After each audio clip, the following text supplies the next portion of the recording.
Cikal bakal sejarahnya dimulai dari sini, berawal dari batu bara, ada lubang tambang, ada dapur umum, ada perkereta apian. Kota batu bara.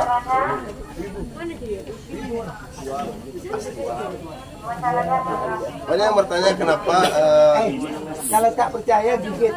Kenapa beda? Apa beda batu bara Saulungkul dengan tempat lainnya? Kenapa Saulungkul dibuat Belanda di masa itu? Ternyata kalau di batu bara kita tertinggi di dunia yang ditemukan di masa itu.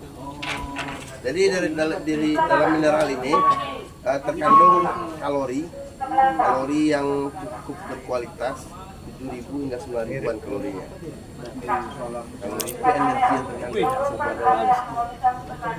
Jadi batu bara tahu kan dari apa? Fosil tumbuhan. Bisa melakukan perubahan-perubahan jutaan tahun. Itu umum ya. Jadi secara ilmu geologi ternyata Saulungkul ini dulunya dasar laut. Dasar laut. Jadi bisa dikatakan perubahan-perubahan lah yang menciptakan ini. Perubahan-perubahan dasar laut lah yang menciptakan Saulungkul. Mungkin kalau dari Kerinci dekat ya ke Morobungo jauh ya. Kalau Morobungo baranya ini kan sudah kita cas yang belum. Kalau baranya bisa diginiin. Kalau masak, kalau ini kan sudah mengkristal ya. Itu bedanya dengan batu bara lain. Oke, ambilin batu bara masih mengkristal dalam sini. Yang keras ini. Bisa untuk jimat. Buat anting, Pak. Jadi buat apa sama Belanda pada masa itu? Ya mereka sangat membutuhkan karena bertepatan dengan masa-masa revolusi industrinya. Mereka butuh batu bara buat steam. Steam itu teknologi uapnya. Teknologi uapnya buat ini yang belum kita kerjakan ya. Ini nggak dicat, memang mengkilap dia, sudah mengkristal ya. Boleh. Bayar 5.000. Ya kan? Pakai kayu ya. Mengkilap kan? Memang kayak Kayu. tapi teksturnya kayak kayu. Dan mereka yang utama Kayak kayu mereka bakar butuh ya, ini Pak. buat bahan baku Oh iya. Iya, Kan saya kearifan lokal. Ambil. Pak tengok Pak. Tapi kami juga harus tahu sejarahnya. Ya mungkin kita pulang lagi sebelum masuknya Belanda, kearifan lokalnya itu tetap kearifan lokal Minangkabau. Tapi kalau yang sekarang setelah masuknya Belanda, akulturasi hadir, tercipta tatanan bahasa baru, budaya baru yang orang sini mengenal dan menyebut dengan bahasa Tansi atau budaya Tansi. Jadi menurut sejarah publik Tansi itu singkatan dari tahanan besi. Oh, oh ini betul sih. Ya, ngeliat cendera matanya nih Pak Ido. Nah, ya. Untuk kelas 12. Selamat datang buat adik-adik dari SMA. 1 Pangkalan Kerinci. Oke. Pekanbaru. SMA 1 Pangkalan Kerinci Pekanbaru. Iya. Beliau sudah datang ke Saulungkul untuk berkegiatan di kota ini. Nah, adik-adik tadi sudah diberikan arahan dari sekolahnya wawancara tentang batu bara. Oke, kita akan jelaskan sedikit dulu, nanti baru masuk ke sesi tanya jawab. Oke.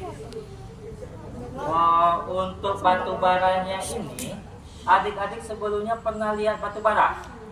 Belum. Secara langsung tadi belum. sudah lihat kan, batu baranya berwarna hitam. Nah, ini merupakan sumber daya mineral yang terbatas. Itu apabila kita ambil terus-menerus, dia akan habis. Kemudian batu bara ini juga terbentuk dalam waktu yang sangat lama, ribuan tahun dari pelapukan akar-akaran dan bakteri. Nah, baru bisa terbentuknya menjadi sebuah batu bara yang bisa kita manfaatkan sebagai apa ini? Sebagai bahan bakar. Selain bahan bakar juga dia berfungsi juga untuk yang lain. Nanti kita akan jelaskan. Kita akan jelaskan dulu sejarah dengan batu baranya. Batu bara di kota Sawalunto ini ditemukan oleh orang Belanda pada tahun 1868. Itu penemunya itu adalah seorang insinyur William Hendrik de Greef. William Hendrik de Greef. Nanti adik-adik juga bisa searching di Wikipedia, juga ada informasinya. Nah, William Hendrik de Greef ini melakukan penelitian di kota ini untuk batu bara. Dia temukannya kandungan batu bara di kota ini dengan jumlah 200 juta ton lebih. Kemudian batu bara yang dia temukan ini mengandung kalori atau kualitas lagi. Mengandung kalori yang cukup tinggi, 6.000 sampai 7.000. Di dunia itu batu bara Sawalunto ini juga termasuk kualitas yang sangat bagus. Ini untuk batu baranya. Nah, kemudian batu bara ini diambil oleh Belanda. Dia mendatangkan para pekerja dari seluruh Nusantara, dibuang ke kota ini untuk kerja paksa. Para pekerja paksa ini berupa tahanan atau sistem-sistem yang dibangun oleh Belanda, ada yang diculik. Orang-orang itu dibuang ke kota ini. Nah, para pekerja paksa ini dirantai di bagian kaki, tangannya, lehernya supaya mereka tidak kabur. Nanti adik-adik kalau mau lihat rantai yang digunakan itu ada di Museum Lubang Tambang Suro. Itu untuk kemudian juga Belanda setelah mengambil batu bara, mereka membangun 3 proyek besar di kota ini. Yang pertama itu namanya proyek 3 tangkai. Penambangan batu bara, jalur kereta api dan pelabuhan Emopen mereka bangun. Penambangan batu bara itu dibangun di kota ini. Jalur kereta api untuk membawa batu bara ini menuju pelabuhan itu dibangun dari kota Padang dulu sampai ke kota Sunto menggunakan jalur kereta apinya itu kereta api uap. Nah, kemudian dia bangun juga pelabuhan Teluk Bayur yang dulunya namanya pelabuhan Emopen untuk dibawa batu baranya menuju ke Eropa. Jadi batu bara kita diambil oleh Belanda itu untuk kebutuhan industrial di Eropa dulunya. Nah, kemudian batu baranya ditambang, dibawa menggunakan kereta api, diteruskan ke Teluk Bayur, dibawa ke Eropa. Kereta api yang mereka gunakan itu adalah kereta api uap seri S1060, itu masih ada sampai sekarang. Kereta apinya itu kereta api menggunakan roda gigi, jadi dia bisa menanjak, bisa menurun. Kalau kereta api roda gigi itu di bagian tengah bawah keretanya ada gerigi-gerigi itu. Nah, mungkin itu secara sekilas tentang batu baranya. Kita lebih banyak ke sesi tanya jawab aja. Oke, kita lanjut ke adik-adik yang ingin bertanya bagaimana proses-proses dengan batu baranya sendiri. Oke, silakan. Oke, ini kelompok Dari 12 IPS 2. 12 IPS. Salah satu kelompok dari 12 IPS. Oke, siap. Apa adik? Mau bertanya tentang apa? Mau. Oh iya. Boleh. Sebelumnya kami boleh izin menanyakan data diri Kang Abang sendiri. Maaf, tadi kalau dipanggilkan. Perkenalkan, nama saya Putra. Saya bertugas sebagai pemandu Museum Gudang Raso. Jadi adik-adik ingin bertanya tentang museum batu bara, juga saya cukup paham di bidang itu. Oke, silakan. Pendidikan Abang yang terakhir. Untuk pendidikan terakhir itu sarjana komputer. Oke, lanjut. Umur. Ya, untuk umur itu 33 tahun. Kelahiran tahun 1990. Abang asli orang.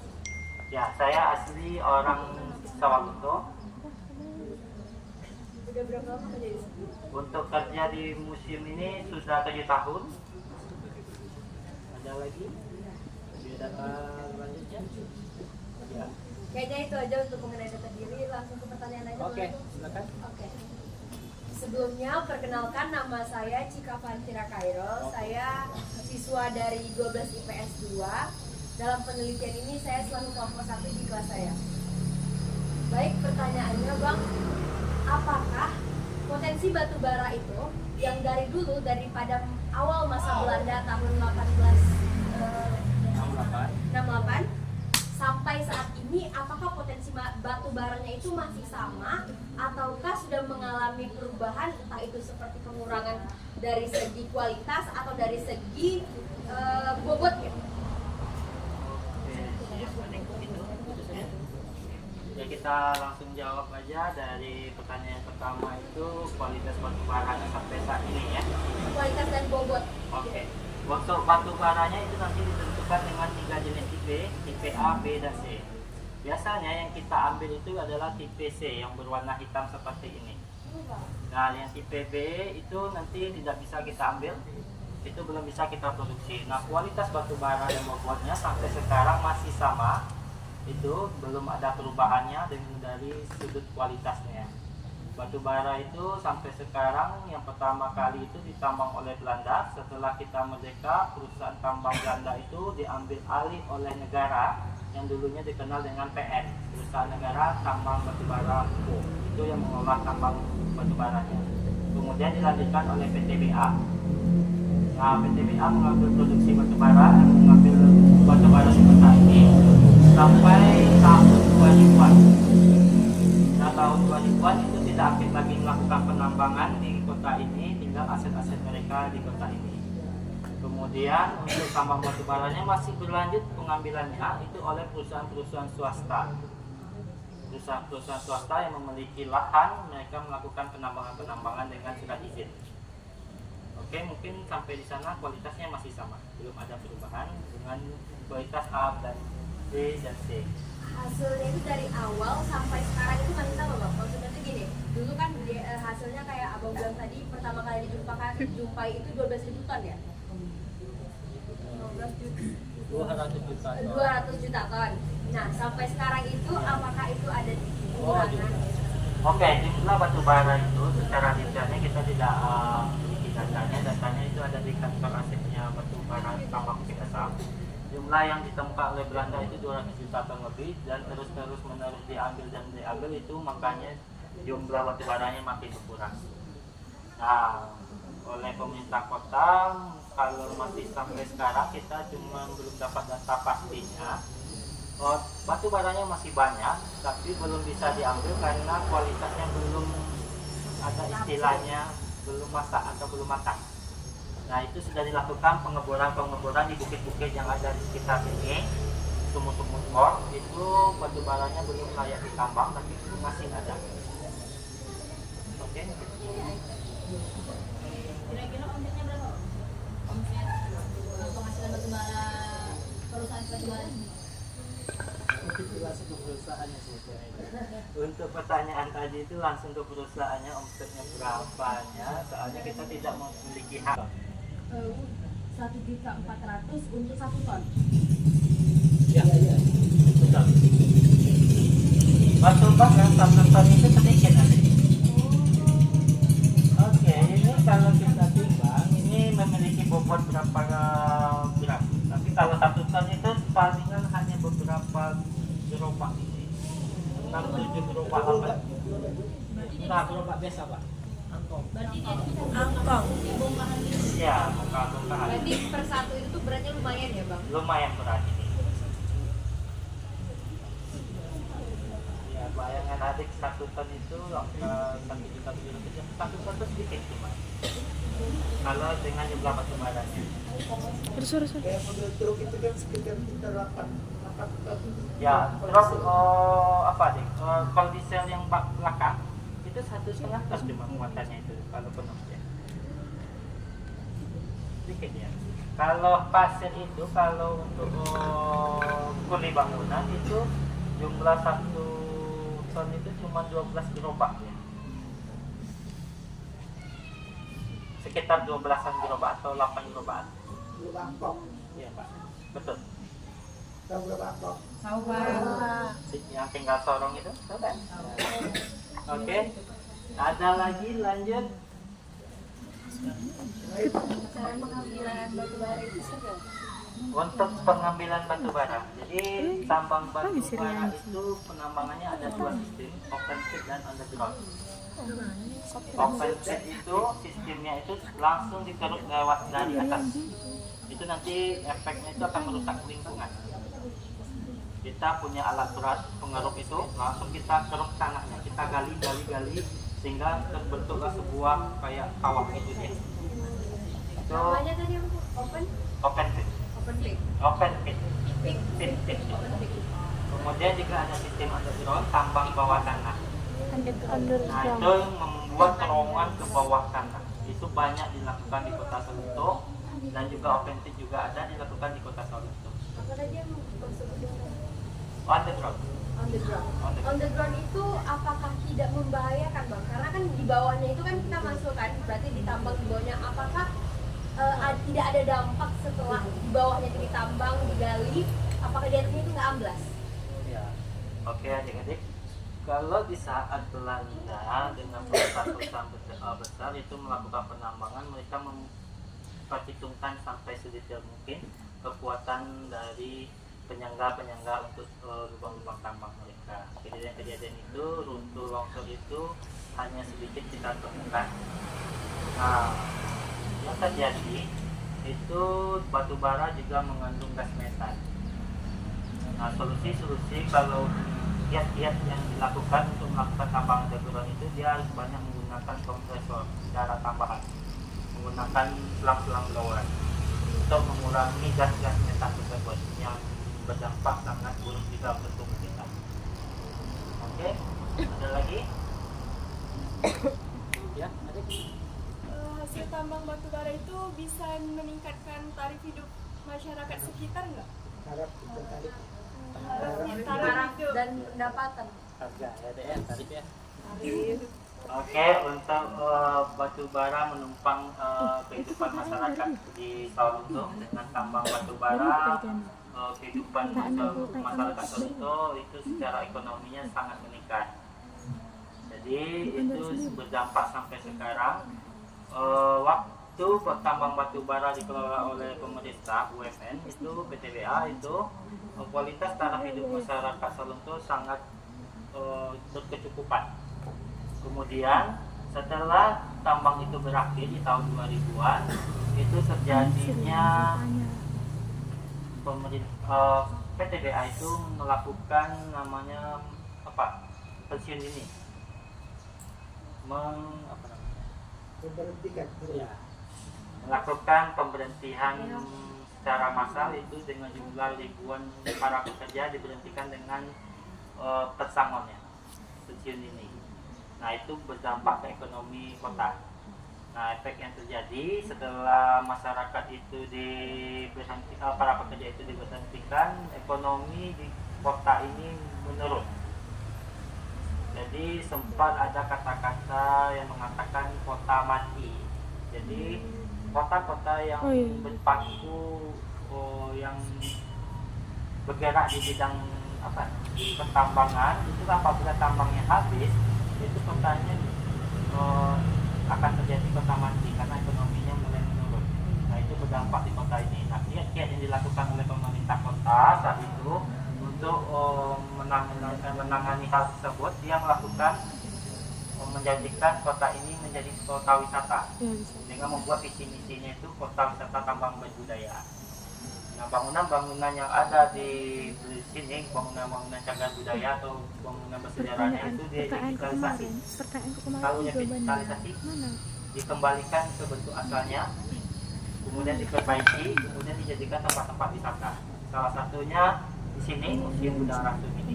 Oke, ada lagi? Ya.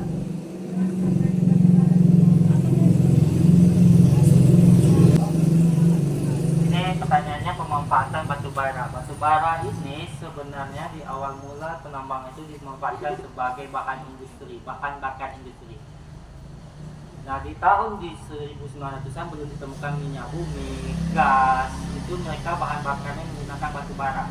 Batu bara ini ketika kita bakar itu menghasilkan api. Nah, inilah sebagai bahan bakar untuk industri besar seperti peleburan baja, besi, PLTU, semen padang, sampai sekarang masih menggunakan batu bara sebagai bahan bakarnya. Kemudian perkapalan dulunya masih menggunakan teknologi bahan bakar batu bara. Nah, setelah banyaknya ditemukan minyak bumi, gas dan lain-lainnya, batu bara mulai sedikit bergeser kebutuhannya.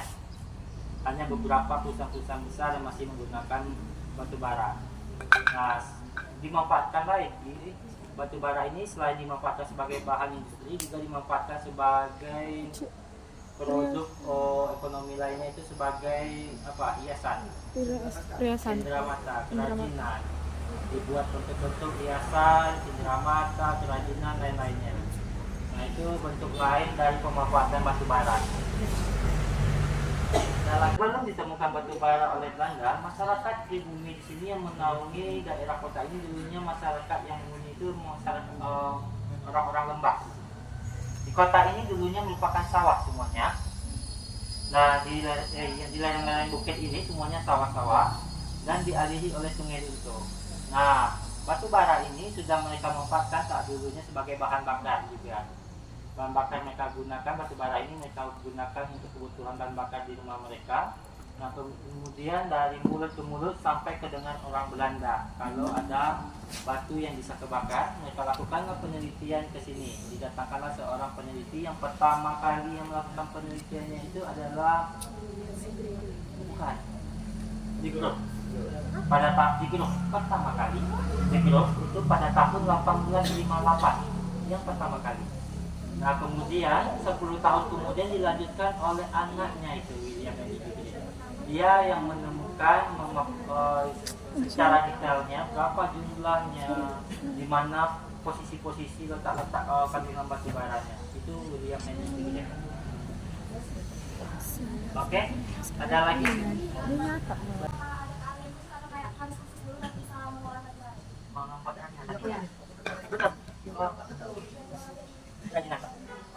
Ya betul. Sebetulnya untuk mengolah ini, sebetulnya orang yang sudah punya pengalaman, punya bakat juga. Adik-adik, tidak semua orang bisa membuat sebuah kerajinan, dia punya skill. Nah, untuk yang batu bara yang bisa kita bentuk itu juga kita tentukan juga. Tidak semua batu bara yang bisa kita lepaskan menjadi skill. Buat jadi seperti itu. Lalu bagaimana menambahkan kegunaan batu bara menjadi kearifan lokal seperti penambahan souvenir, mengeksploitasi tambang batu itu sebenarnya sebagai baik dari alam. Ya, kita catat dulu 3 pertanyaan. Yang satu ini bisa dijawab ini, tidak baik atau tidaknya untuk penambangan secara terus menerus. Ya, karena kan ada penambahan pembuatan produk baru. Oke, siap. Untuk pembuatan produk baru itu mungkin tidak banyak menggunakan batu bara, adik-adik. Batu bara ini lebih berfungsi lebih ke industri pemanfaatannya. Untuk kerajinan itu hanya beberapa saja, tidak semuanya. Nah, apa baik tambang ini dilakukan secara terus menerus itu juga tidak baik, karena dia juga nanti akan merusak dampaknya ke lingkungan nantinya. Dengan 2 sistem tadi, open pit, underground, itu juga akan merusak lingkungan semuanya. Kemudian tambang batu baranya diambil terus menerus, juga dia akan habis. Kita harus menunggu lagi ribuan tahun untuk mendapatkan sebuah sumber daya ini. Oke, kita ada 3 pertanyaan yang ditahan tadi, mungkin dijawab dulu. Adik-adik tahan dulu. Tadi ada 3 pertanyaan tadi masalah konflik sama tantangan. Nah, ini kita juga ada narasumber juga, satu lagi itu namanya Pak Sandi. Dia bertugas di museum ini sudah cukup 13 tahun. Dia juga pernah menggeluti dunia pertambangan juga.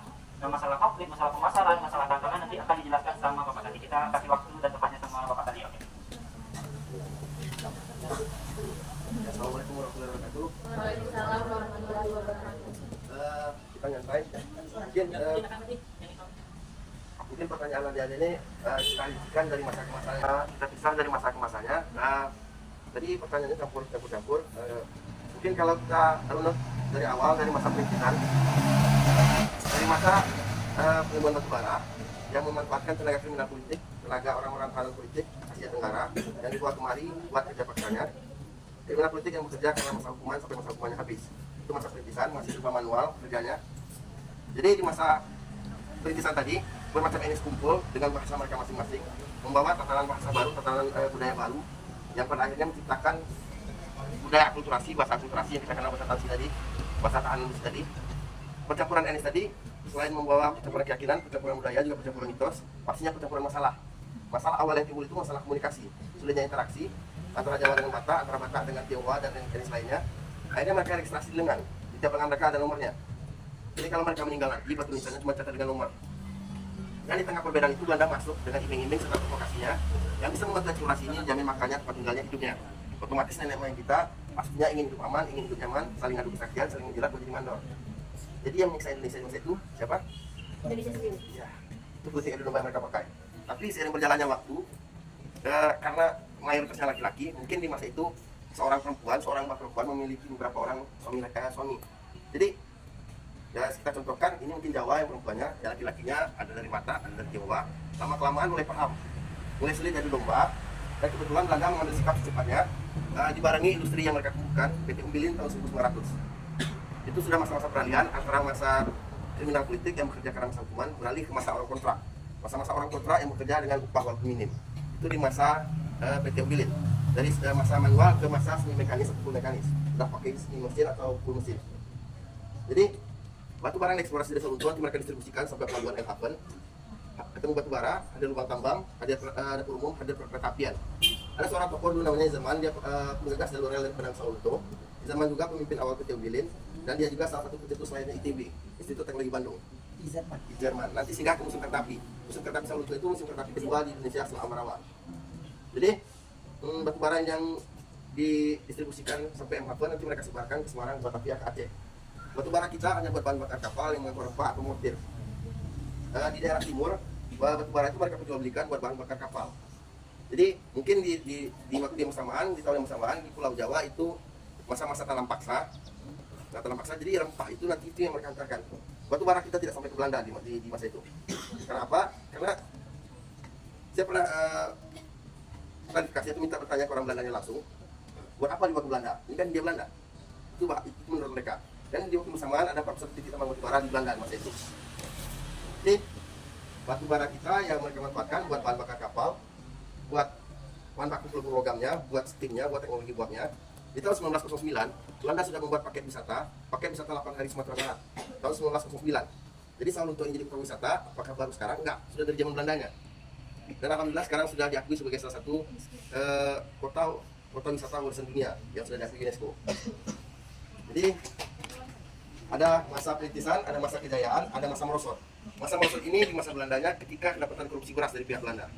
Jadi Belanda kerjanya tersistem, buat bagian konstruksi bangunan, buat bagian logam mereka percayakan ke Jerman, buat bagian masak mereka pihak kerjakan ke Tionghoa, buat termasuk buat bagian dokumentasi bukan mereka yang secara langsung, mereka pihak kerjakan. Jadi akulturasi tadi hadir, inilah Sawunto, inilah Indonesia kecil, inilah Nusantara kecil. Jadi walaupun dalam wilayah Minang, di Sawunto ini bukan orang Minang tahu isinya. Semua etnis kumpul semua di sini, termasuk keyakinan hadir di sini. Ada pertanyaan di sini? Merdeka kita, berarti ini sudah di masalah apa ya? Masalah mereka ya, sudah merdeka kita, selama kita ini tersebar. Jadi banyak rekanan, ada yang negara berbeda, buka legam itu anak Semarang yang membuka toko souvenirnya sampai ke Bali, sampai ke Thailand. Itu memakai souvenir batu bara Sawunto. Juga pastinya banyak rekanan lainnya yang membawa batu bara Sawunto tadi. Kenapa sebuah batu bara Sawunto? Ini sudah saya jelaskan tadi. Kualitas batu bara kita. Ada lagi yang lebih besar dari ini lagi. Jadi yang diambil itu bongkar-bongkar. Nanti kalau besar itu nanti yang diambil itu dipecah lagi dia, jadi kecil-kecil. Besar-besar ini. Nah, yang untuk kerajinan batu bara tadi yang bertanya, ini batu bara yang bisa kita manfaatkan untuk kerajinan. Jadi kalau kita bentuk ini dia cukup kuat, tidak kaku dia. Nah, nanti bagaimana proses pengambilan batu baranya itu nanti di lubang tambang. Pas atau dengan berat satu dulu. Ini masalah bentuk, masalah ukuran. Semakin tinggi kalorinya sampai dengan berat. Jadi kalau pertanyaan ini besar ringannya nggak bisa gitu. Ini dulunya setelah Kopkan di masa kolonial Belanda, dengar saya kan? Setelah Kopkan di masa kolonial Belanda, di mana dapur umum ini dihadirkan di masa Umbilin. Tahun 1918, dapur umum ini dihadirkan buat memproduksi atau buat produksi makanan ribuan manusia, ribuan pekerja, orang kontrak, orang politik, orang bawahan, rumah sakit, dan semua keluar makanannya. mungkin kisaran 7 ribuan hingga 9 ribuan. Ini tidak selalu, karena setiap hari berkurang sampai Tentang kearifan lokal batu bara untuk kredit Cendramata itu pertama kali dicetuskan tahun berapa, Bang? Apakah itu dicetuskan setelah perusahaan yang tadinya katanya tahun 2000 itu mengangkat perekonomian masyarakat? Apakah itu diciptakan setelah atau sebelum? Oke, kapan ceritanya ya? Kapan batu bara itu dijadikan sebagai kerajinan? Baik adik-adik, dari zaman dahulunya. Jadi setelah penambangan batu bara itu yang punya bakat kesenian itu sudah memanfaatkan batu bara ini sebagai kerajinan. Nah, setelah diambil oleh tambang batu bara oleh PTBA itu mungkin mulai dilakukan pemasaran hasil-hasil kerajinan mereka, mulai diperjualbelikan. Kalau dulunya kerajinan itu mungkin mereka manfaatkan untuk hiasan rumah, untuk di kantor mereka manfaatkan. Kemudian setelah diambil alih oleh negara tambang batu bara ini, itu mungkin sudah mulai dilakukan pemasarannya. Kapan tepatnya, tahun berapanya, itu kita tidak dapat angka pastinya. Tapi setelah tambang batu bara di tahun 2000-an tidak beroperasi, itu sudah mulai dilakukan pemasaran secara besar-besaran itu. Ini dari tahun 2000-an pemasaran yang apa namanya? Ya, pemasarannya sudah diperjualbelikan, batu baranya sudah di banyak pesanan permintaan untuk kerajinan batu baranya. Oke, ada lagi?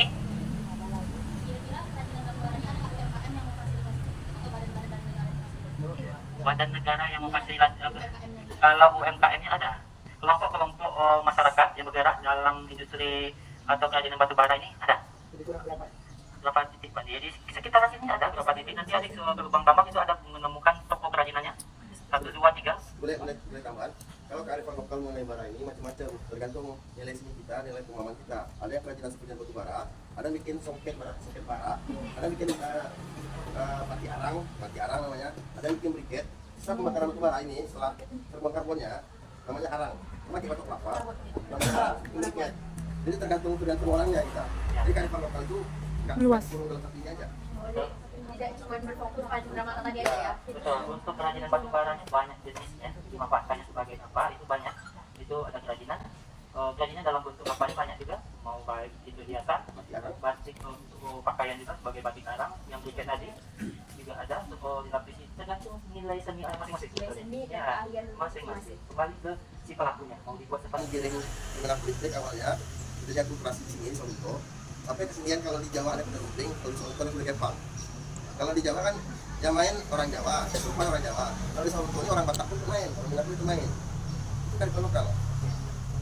Oke, adik-adik, untuk kearifan lokal itu banyak yang terjadi dari dampak dari batu bara di kota ini, baik itu dari bentuk keseniannya, kehidupan sosialnya, kesenian, kemudian makanannya juga, kulinernya berdampak juga kearifan lokalnya, kemudian kerajinannya juga berdampak, kemudian kehidupan sosial masyarakatnya juga berdampak. Nah, untuk kehidupan masyarakat dan sosialnya itu dengan tambang batu bara kita, Soluto sudah menjadi kota muda eksis, beragam budaya bercampur di satu kota ini, itu mempengaruhi dalam segi budayanya, makanannya, kemudian banyak lagi yang lain-lain, itu mempengaruhi semuanya. Pernah nggak dengar? Jangan dulu depan pintu. Lokal, baik di Jepang. Jepang dunia mantai. Ini Pak, dosa apa ini? Enggak. Terus ini lah. Kalau kita di rumah tangga, lantai, kita kasih pintu lempar kita. Itu kalau penyakit, kalau kita aman kan? Ya nggak?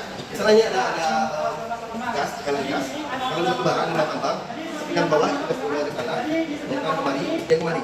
Jadi kalau kita di rumah lantai, posisi aman, posisi netral. Dan nggak kena ke dalam.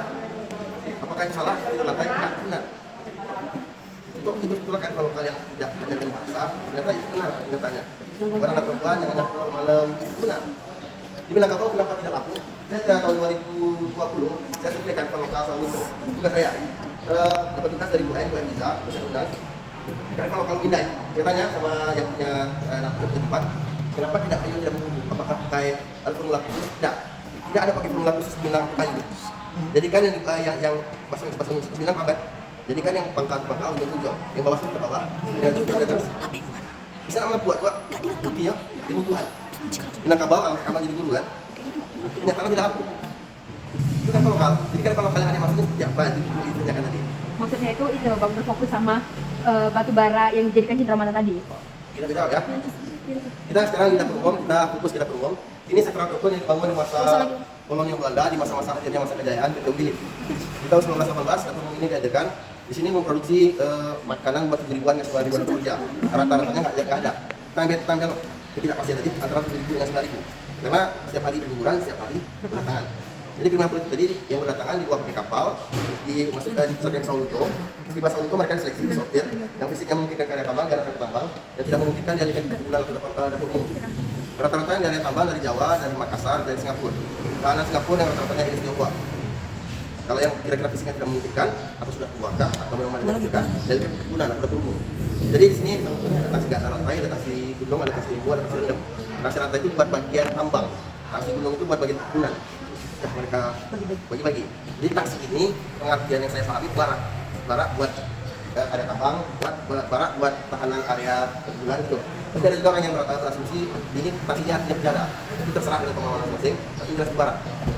Dan para umum ini kembali. Ini konstruksinya masih asli sebetulnya. Kalian ya, sekarang dari sini ya. Sudah langsung. Sawah Lunto ini yang awalnya hamparan sawah, karena pengembangan barat ini sedikit demi sedikit berubah jadi tata kota. Awalnya tanah ulat Minang, hutan rimba. Karena pengembangan barat tadi dibangunlah jalur perkeretapian, dibangunlah dapur umum, dibangunlah ini namanya silo, kawasan sistem plan, kawasan Gulf of Fire. Jadi di silo itu diletakkan penumpukan batu bara.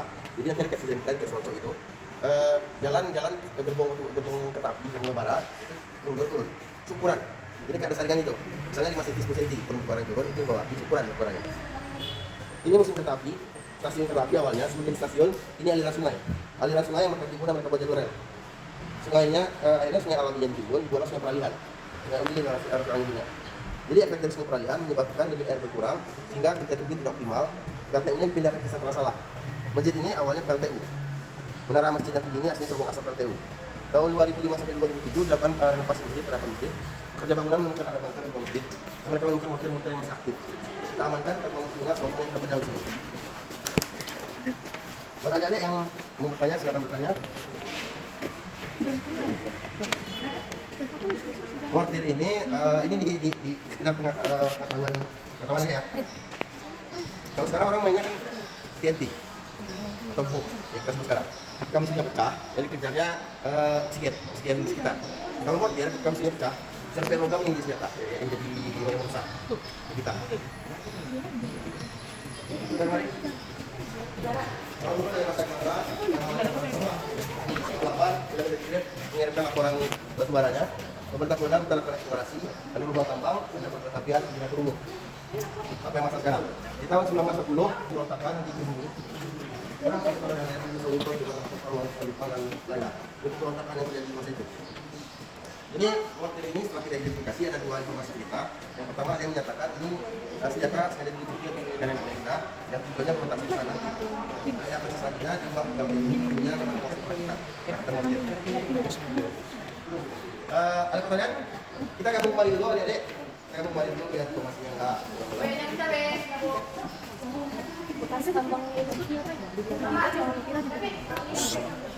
Kalau sekarang bekas tambangnya ditutup. Paham nggak gini? Kita gabung. Adik-adik. Nah, tadi ada pertanyaan dari kawannya, bekas tambangnya diapain sekarang? Bekas tambangnya tutup atau ditimbun. Kenapa? Karena di batu bara ini semakin tinggi kalorinya, semakin tinggi metannya. Di tiap ada metan, itu ada karbon. Metan ini ketika tekanan udara terlalu tinggi, terlalu panas, ada percikan meledak ya. Jadi antisipasinya ditutup atau ditimbun dulu.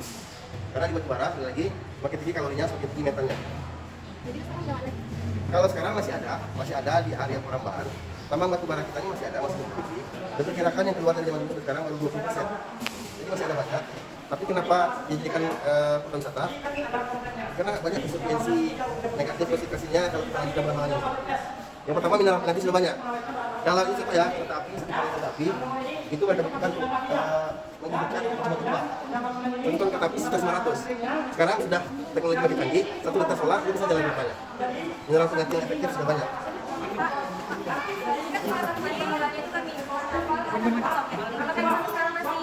Masih, ini kreatif dan tahunan kita. Setiap tahunnya ada acara siska. Enggak ada. Ini budayanya kalau dinaikkan dulu kalau di Jawa kita. Ya ini antrian anak istri orang-orang kontrak yang sudah keluarga. Buat makan, penang putih dan sebagainya. Buat orang kontrak yang sudah kasih jangan makan di sini. Buat orang kontrak yang sudah keluarga, ada istrinya yang juga makannya.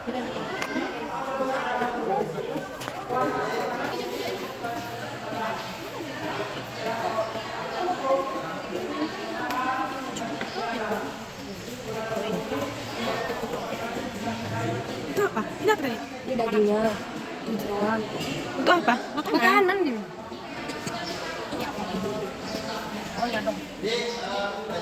Kita kenalkan mereka. Kalau mau lihat, mau biar nggak peduli yang depan, ini pun 305 gram lagi. Ini mudah, yang timbangnya. Jadi mereka perhatikan sampai-sampai nasi pun mereka timbang. Jadi kita dapat makanan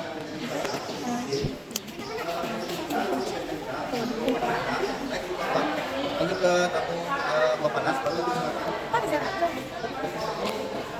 Hasilnya kalau tadi, perlu kita dalam. Jadi kurang 110 gram beras, pakai saja. Jadi buat anak-anak yang mau di sini pasti ngasih. Jadi kita ini belum tentunya ada beberapa yang bisa kita selamatkan. Karena di masyarakat sudah tersebar sebelumnya. Di masyarakat ada yang dijadikan bunga, ada yang dijadikan makanan. Jadi kita kumpul lagi, kita hibah, ada yang dijadikan rugi. Tapi karena ada kasus seperti tadi, jadi ini keseluruhannya. Jadi seluruhnya yang bisa diselamatkan dari sisa.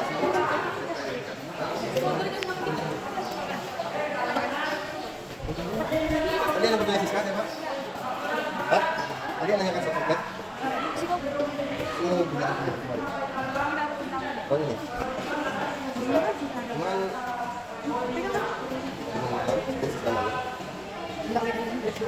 kita mau Siska ini kan tujuannya media bercerita lewat kearifan lokal Songket ini kita bercerita tentang sejarah budaya di Mas itu. Ini kita temanya Berkufayar, perjalanan barat masa bilik dari restoran dari video. Kita kumpul. Kita barengan. Eksploitasi dilakukan di masa itu, tentang asupan gizinya mereka perhatikan, karena tenaga kita memanfaatkan. Ini rumah potong, rumah hewan. Jadi walaupun tidak paksa, mereka bermakan daging, makan daging. Ini sistem laboratorium. Takaran panas seperti di sini. Ini penyimpanan sayuran atau makanan basah. Ini pabrik es tertua buat Sumatera Padang. Ini gudang padi, ini masa kejayaan, masa waktu jadi kanan kuda. Kita lihat proses generator, sumber air lanjut ke tangki penampung air. Dari tangki penampung air disalurkan ke pipa uap. Jika batu bara terbakar, otomatis air dalam pipa uap tadi menjadi tengah uap dan disalurkan masuk ke basement kita. Dari basement kita naik ke tangki atau tangki uap panas, lalu dibakar. Jadi kayak itulah situnya. Terus sekarang penulisan. Jadi nama yang kita dulu, kan nama yang bisa nomor registrasi di lengan tadi. Jadi kalau mereka meninggal, tulisan bisa dengan nomor. Jadi buat adik-adik, tim ini kelas berapa? 12. Nanti kalau ke Lubang Basulo, walaupun ini temanya wisata, mungkin buat adik-adik tetap baca doa dengan yang cicilan. Karena kita nggak ngeliat. Tidak semua orang bisa ngeliat kita. Paham ya? Jadi jangan sampai ada yang sakit, jangan sampai ada yang kesampelan di dalam. Karena tetap kita nggak ngeliat, tapi jelas kesengsaraan, kesedihan, air mata, darah kumpul di masa itu. Dan namanya kita dibuat nomornya. Ini yang berjauh, ini yang terdekat. Kita lihat beda antara masa Rodi dan Musa. Yang namanya kita dulu sangat segan ke Belanda. Karena mereka menganggap Belanda ini menghadirkan fasilitasi bagi mereka. Walaupun tanpa mereka sadari, dia lagi jadi domba. Di masa Rodi dan namanya kita dipersilakan dengan style dan atribut mereka masing-masing. Beda dengan Jepang. Kalau Jepang dengan kita, mereka disiplinkan memakai kayu taro atau bunyi gitu. Ada juga yang dekat ke Jepang matanya disipitkan. Itu masa Musa. Jadi ini buat kawan-kawan sini inti dari pelajaran yang bisa kita ambil. Ada yang bisa menyimpulkan? Karena kalau kita fokus ke sejarah, jadi yang bisa kita tarik dari masa lalu, perjalanan masa lalu, politik adu domba itu terjadi karena komunikasi. Kejiwaan orang bisa dikuasai, bisa di-style karena iming-iming kejayaan. Jadi masalahnya cuma dua, ada komunikasi, ada uang, ada psikologi. Ya, komunikasi yang tidak satu, tidak nyambung, ada iming-iming kejayaan, ada uang, kejiwaan kena, psikologi kena. Jadi kalau ada masalah dengan komunikasi, solusinya apa? Solusinya komunikasi. Komunikasi kan? Kalau ada masalah dengan uang, solusinya uang, ada utang bayar. Jadi kejiwaan manusia ini kita. Jadi ini politik adu domba yang bagi Belanda. Antara komunikasi dan uang, atau politik adu dombanya. Kita generator. Jadi sistem batu bara dibakar. Dari tabung penyimpanan air nanti disebarkan ke bawah. Otomatis kita batu bara terbakar. Air yang di bawah tadi menjadi air panas yang diteruskan dibakarkan masuk ke bawah penyimpanan. Sistem generator.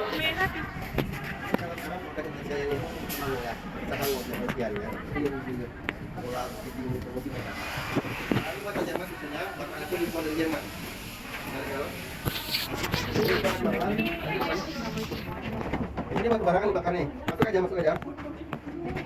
Kalau nggak masuk nggak tahu kan? Ini batu bara dibakar. Ini tabung penampung air nanti menyebabkan airnya ke pipa uap. Ini dulunya pipa uap. Jika lubang filtrasi ini dulunya pipa uap. Kemana pipa uapnya? Sudah habis. Diambil masyarakat. Ini ada masa masa setelah kita merdeka tahun 45 sampai 50, tentara NKRI disebarkan ke Nusantara kita buat mengamankan Indonesia. Karena Belanda mau masuk lagi kan. Di tahun 1866, 67, 68 itu hadir kayak pahlawan kesiangan yang butuh bantuan sembako kembali tanda tangan. Kenapa? Karena kalau etnis Minang punya ulayat, mereka bisa nyawa. Buat keturunan Jawa di sini mau ngapain? Karena kalau lain nggak ada. Buat keturunan Maka, Jawa dan lainnya mau ngapain di sini?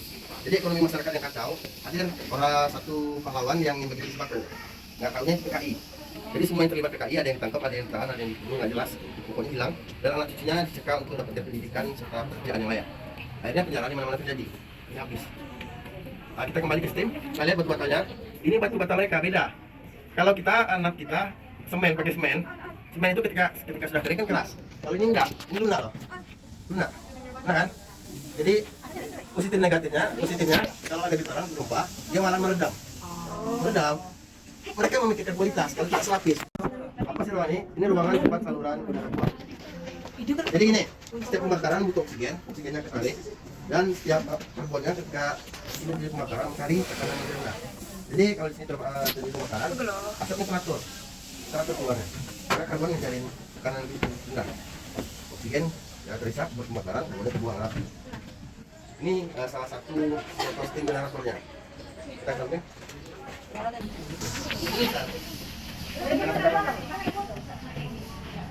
di masyarakat sudah diselamatkan karena ini sejarah. Ada pertanyaan? Kita dari membawa tema yang berbeda tentang agama, tentang sejarah, dan tentang juga IPS-nya. Sekarang saya ini IPS enggak? IPS semua. Ya kumpul mana IPS? Makanya bisa dikatakan sudut IPS. Masih IPS kan? Jadi ini di sini dulunya ruangan lokasi pabrik es. Karena sudah habis diambil masyarakat, tinggal puing-puingnya sekarang. Jadi di sini dulu memproduksi es balok, mengaweti ikan atau sayuran. Silakan masuk. Jadi sekarang tinggal puing-puingnya. Bekas pabrik es ini kita rombak, kita alih fungsikan jadi cerita dari Umbilin. Cerita dari Umbilin ini apa sih? Cerita dari Umbilin ini mengenai sejarah lisan. Sejarah lisan dari narasumbernya keturunan orang-orang rantai, keturunan orang-orang yang pernah ada di masa itu. Kalau sejarah di dalam itu sejarah apa? Itu sejarah arsip. Sejarah Andri, arsip nasional Republik Indonesia. Arsip atau data-data dari Belanda kita minta disaring ke Andri, baru terus ke dinas kita. Itu sejarah arsip. Kalau itu sejarah lisan, kenapa ada sejarah yang beda? Pastinya beda. Yang ada gini, kalau sejarah arsip kita dari Belanda, ya jayaannya, keberhasilannya macamnya kan, ya, pasti mungkin bisa gitu kan. Kalau sejarah arsip, kita di mana? Ini, seperti ini. Kalau di dalam, kalau kita lihat kita lalu, senang orang memakannya kita gitu. Tapi nggak itu nggak gimana ya? Sejarah ini, ilmu sejarah ini bukan ilmu kepastian. Ilmu sejarah ini ilmu sosial. Saya lagi ya, ilmu sudut pandang. Sulit mana ilmu sejarah pada ini IP apa? Ya IPS. Sulit mana? Sulit mana IP apa IPS? Enggak, sulit mana IPS? Bagus di video kan jarang. Tapi yang lebih sulit IPS. IPA itu ilmu rumus, ilmu pasti. Kalau IPS ilmu sosial. Tadi saya bilang, kriminal politik mereka hadirkan di sini buat kerja paksa. Tahanan politik mereka hadirkan. Pertanyaannya tahanan politik ini siapa? Dan maka tahanan politik tadi saya contohkan ketika POC masuk ke sini, pesawat ini meminta soal feminim. Otomatis PBB menolak. Ketika PBB menolak, PBB dianggap pemberontak. Jadi pertanyaannya siapa penjaga? Jadi gini, kriminal politik ini dimaksud bukan berarti ini musuh pandang. Ini sejarah itu musuh pandang, dan musuh beda. Ini bagi Belanda ini pengalaman. Ini bagi istri saya ada siapa? Kopassus itu rahasia bagi Indonesia. Tapi gimana bagi Indonesia? Itu saja separah saya. Ya, jadi ilmu sejarah itu wajib dipelajari, wajib diupdate, wajib dikejar, tapi jangan langsung ditelan. Makanya ilmu sejarah itu yang perlu diupdate setiap hari dari karena sejarah itu menanglah sejarah sekarang atau ada banyak mulai pakai pas Uni Soviet, pas masih Soviet. Ini di perjalanan ke perjalanan kereta api yang merah ini stop atau berjalan. Ini rantai pembong antara tahanan satu dengan tahanan lainnya, terminal satu dan terminal lainnya. Jadi Kepada jemaah, mereka bikin satu konstruksi bangunan, memang mengurung besinya. Besinya apa tuh? Lihat tadi yang ketebalan steennya. Ya. Kenapa kita dengan ini? Ini bukan mungkin ada sebagian orang mengatakan itu buat cerita. Intinya udah itu. Ini intinya jadikan buat cerita. Dulu soal itu. Jadi buat bara, tambah, sampai sudah tumbuh. Gambar ceritanya mulai di sini. Nah, makanya kita langsungnya apa tentang bara? Sini lah tempat bersama. Ini sebagai media bercerita. Kalian tahu karya? Ini karya, sebuah karya, sebuah mungkin kalau diceritakan jangan lupa sebetulnya mengenai ini media bercerita. Jadi kita udah menggambarkan semuanya. Karena zaman-zaman anak muda kan, zaman-zaman terus sedikit main segala.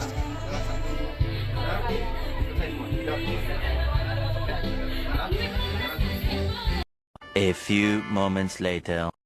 Didn't you hear a man's moving back to Colorado? It's 2013 and the end of my life. Freshman year's about to come, it just a little didn't cause we kissed on that Halloween night. I bleached out my hair when I saw Zoe on your vest, but it's always from 3% peroxide thanks to you. Yeah, and I don't really want to die. Right to Kendra's, I hated you. Probably wired. Right. There's drama. Found a club for that where I met ya. Had a heart attack, yada yada. At the end, yeah, we burned, made a couple U-turns. You were it till you weren't.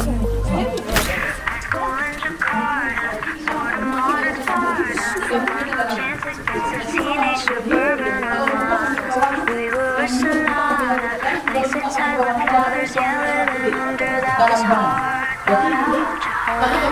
High school in Jakarta, in a labyrinth saga. I still hate you for making me wish I came out smarter. You have hate your mom, so do I. But then that different than it can be. Went to high school in Jakarta. Got a group assignment, I'll be in fast place.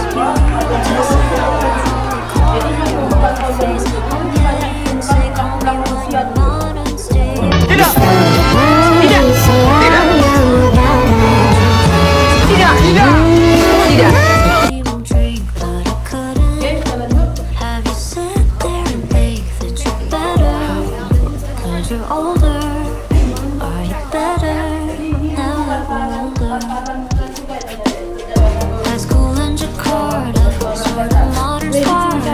Had no chance against the teenage suburban armadas. We were a sonata, thanks to tight with fathers yelling, and under that was hard. I was told it's where you sign up for drama club. Yeah, it sure is. Give me just one second. I still hate you for making me wish I came I have learned like hate your mom, so do I. Could've ended different then again. We went to high school in Jakarta. Nomor satunya di Inggris. Sorry, Jadi batu bara di Saudi I'm done, by the way. kalorinya sangat tinggi, 6.000 sampai 8.000 kalori. Ini batu bara ini.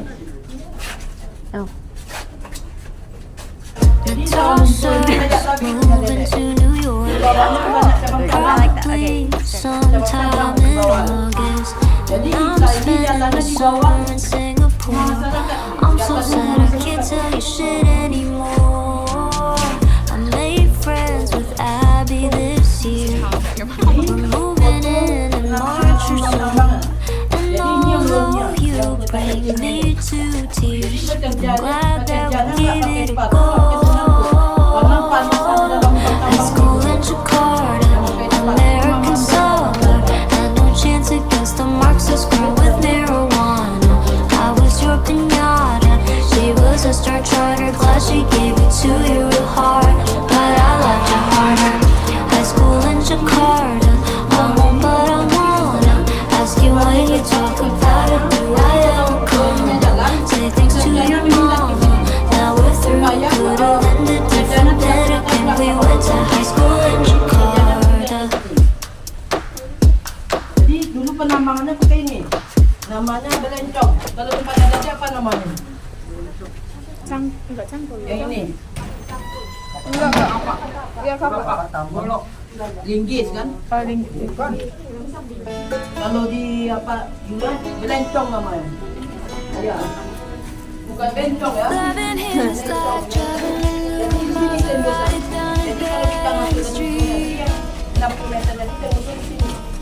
Jadi kalau faster than the wind, passionate as sin, ending so suddenly. Loving him is like trying to change your mind once you're already flying through the free fall. Majulah, sak napas yuk. Like the colors in all so bright, just before they lose it all. Losing him was blue like I never known. Missing him was dark gray all alone. Forgetting him was like trying to know somebody you never met. But loving him was red.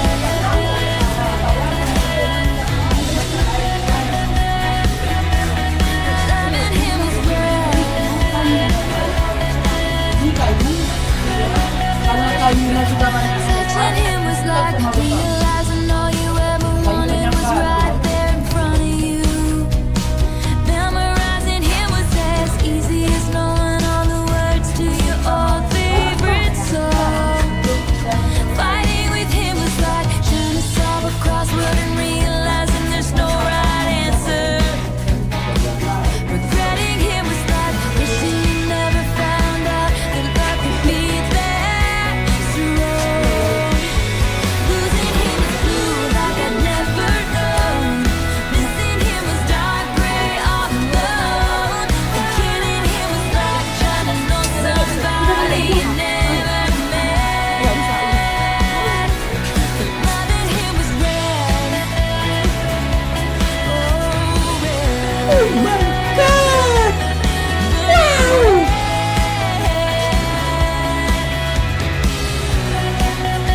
Remembering him comes in flashbacks and echoes. Tell myself it's time now. Gotta let go, but moving on from him is impossible when I still see it all in my head. It's burning red. Jadi ini bukan karena waktu itu bukan yang sempat. Jadi kalau kita kalau bukan itu mungkin yang masih sempat sedikit. Him was blue like I'd never known. Missing him was dark gray all alone. Forgetting him was like trying to know somebody you never met. 'Cause loving him was red.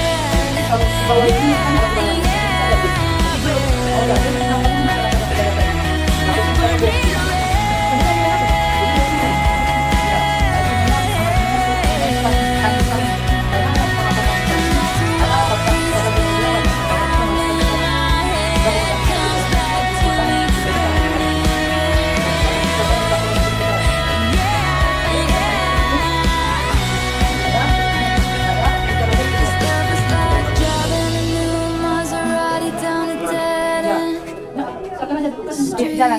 Berapa ini?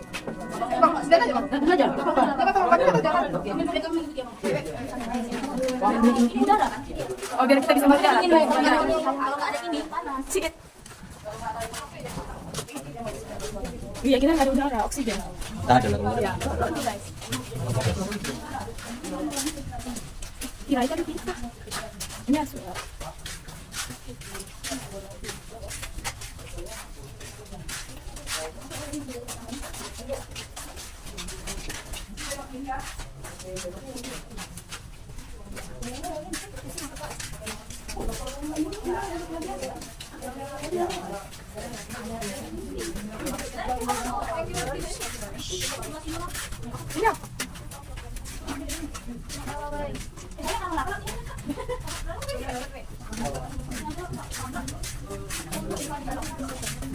Sejarah. Isi. Kepala. Oh, bagus nggak ya?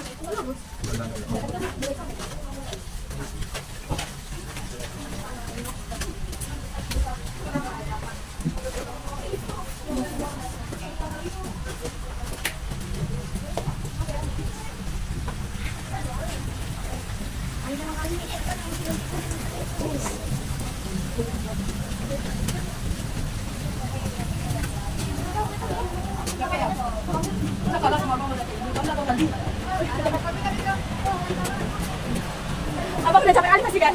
Dikit. You're just too good to be true. Can't take my eyes off of you.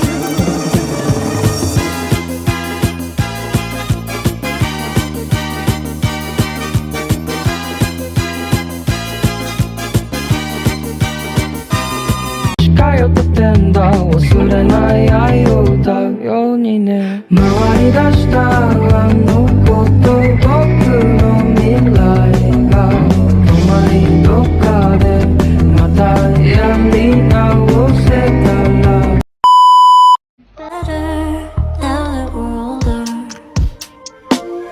High school in Jakarta.